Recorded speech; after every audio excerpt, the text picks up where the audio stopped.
tudo bom? Dando continuidade às nossas aulas, estávamos tratando anteriormente, dentro da legislação ambiental brasileira, sobre o Código de Águas e agora vamos passar para o próximo conteúdo. Eu sou a professora Luciane Benatti e hoje vamos tratar sobre a Política Nacional dos Recursos Hídricos. De certa forma, estamos dando continuidade, de acordo com o conteúdo que está em apostila. Tratamos do Código de Águas e agora vamos falar dessa Política Nacional dos Recursos Hídricos, de acordo com a Lei 9.433 de 1997, vejam só, é recente, e ela estabelece essa Política Nacional dos Recursos Hídricos, cria o Sistema Nacional de Gerenciamento de Recursos Hídricos, isso tudo baseado na Constituição Federal e nas demais legislações que são aplicáveis e pertinentes. Nós vamos tratar da parte 1 e aqui eu indico a todos, se possível, acessarem o histórico evolutivo legal dos recursos hídricos no Brasil, onde nós temos uma análise dessa legislação a partir da história ambiental, bastante interessante, ok? Bom, a Política Nacional dos Recursos Hídricos, um conteúdo que você encontra na página 102, ela possui fundamento, ela está fundamentada em quê? Que a água é um bem de domínio público, é um recurso natural limitado, e portanto ele é dotado de valor, inclusive valor econômico, que em situação de escassez, em caso de faltar, ele é prioridade ao consumo humano e dessedentação de animais, fundamenta-se que deve-se ter o uso múltiplo das águas, que a bacia hidrográfica e a unidade territorial ela é importante para a implementação dessa política e do Sistema Nacional de Gerenciamento. E a gestão desses recursos hídricos, eles fundamentam que deve ser descentralizada e contar com a participação do poder público, dos usuários e das comunidades, ou seja, a participação de todos na gestão dos recursos hídricos. Quais são os objetivos dessa Política Nacional dos Recursos Hídricos? É importante assegurar, às futuras, atual e futuras gerações, essa disponibilidade de água, tanto em relação à sua qualidade, à quantidade e aos usos. Sabemos e sabe-se o quão é importante o recurso hídrico, por isso, assegurar é um dos objetivos da política. A utilização racional também é muito importante para que a gente tenha a utilização no seu todo, como o transporte aquaviário, de forma a ter sustentabilidade, a utilização para geração de energia e outros usos. Prevenção e defesa contra eventos hidrológicos críticos de origem natural ou decorrentes de uso inapropriado, que possam acontecer desses recursos. Os aspectos mais relevantes, são os instrumentos essenciais à boa gestão da água. Então, aqui nós vamos tratar um pouquinho sobre esses aspectos relevantes. O Plano Nacional dos Recursos Hídricos. Então, foi feito um plano, que é um documento programático para o setor. Ele trata de um trabalho que foi exaustivamente realizado para a consolidação desses planos diretores dos recursos hídricos, elaborados por bacias, conjunto de bacias hidrográficas do nosso país. A outorga do direito de uso, ela é um aspecto muito interessante porque ela prevê duas coisas. Uma, controlar o uso de forma a que haja disponibilidade para todos e também possibilitar, a possível cobrança desse uso. Então, como nós vemos, é um instrumento que o usuário recebe quando vai se fazer o uso da água através de poço, captação de recurso hídrico superficial, um rio, um córrego, qualquer que seja o uso desse recurso hídrico, solicita-se a outorga. E aí então você consegue dessa forma autorização, concessão ou permissão.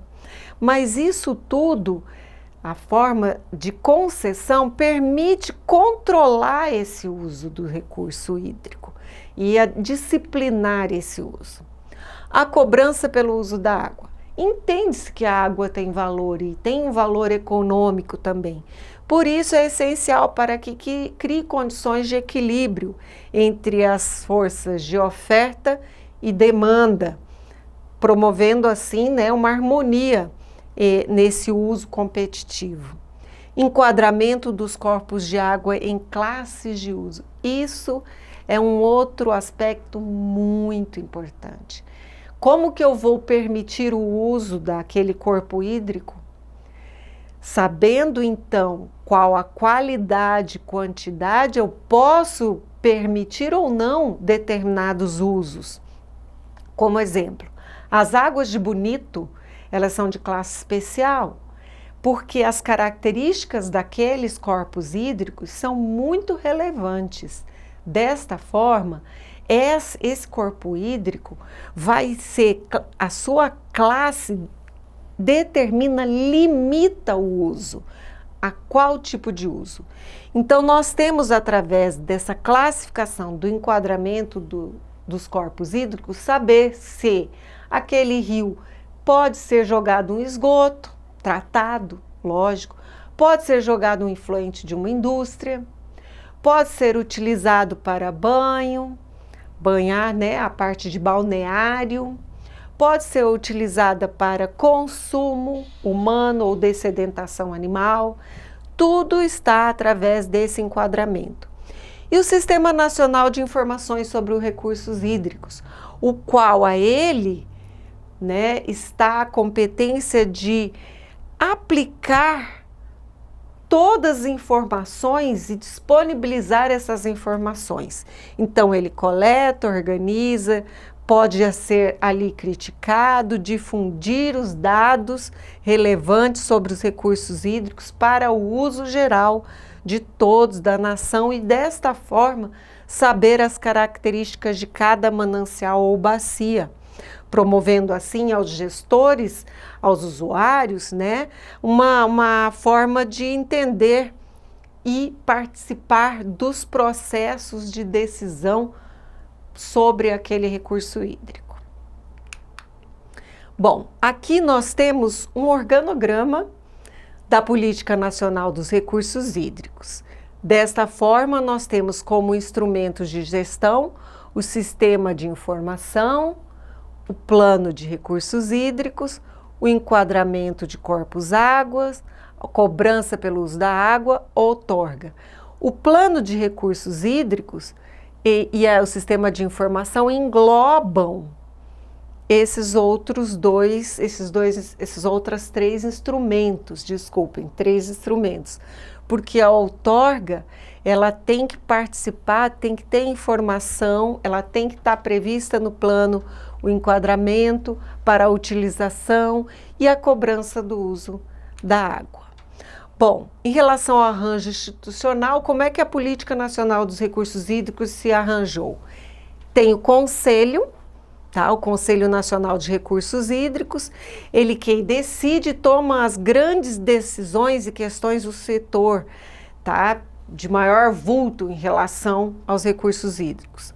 Os comitês de bacias hidrográficas é um tipo de organização novo, assim, recente, e ele permite a participação de todos, os usuários, prefeituras, sociedade civil organizada, de forma que eles possam participar das decisões sobre a bacia hidrográfica da sua região. E a Agência de Águas, que é um organismo destinado a gerir esses recursos e cobrar pelo uso, planejamento, e que podem, inclusive, né, ter a participação no processo decisório e monitoramento dessas ações. Aqui, um novo organograma onde eu mostro no âmbito nacional a política, né, a formulação da política. Eu tenho Conselho Nacional dos Recursos Hídricos, Ministério do Meio Ambiente, eu tenho o Comitê de Bacias. Já quem implementa o instrumento, a Agência Nacional de Águas e a Agência de Bacias. Agora, no âmbito estadual, eu tenho Conselho Estadual de Recursos Hídricos, Comitê de Bacias, Secretaria de Estado de Meio Ambiente, as entidades estaduais e agências de bacias. Então, dessa forma que deu para vocês visualizarem, ajuda vocês a entenderem como que estão ligadas todas essas entidades. Eu agradeço por enquanto e até a próxima aula.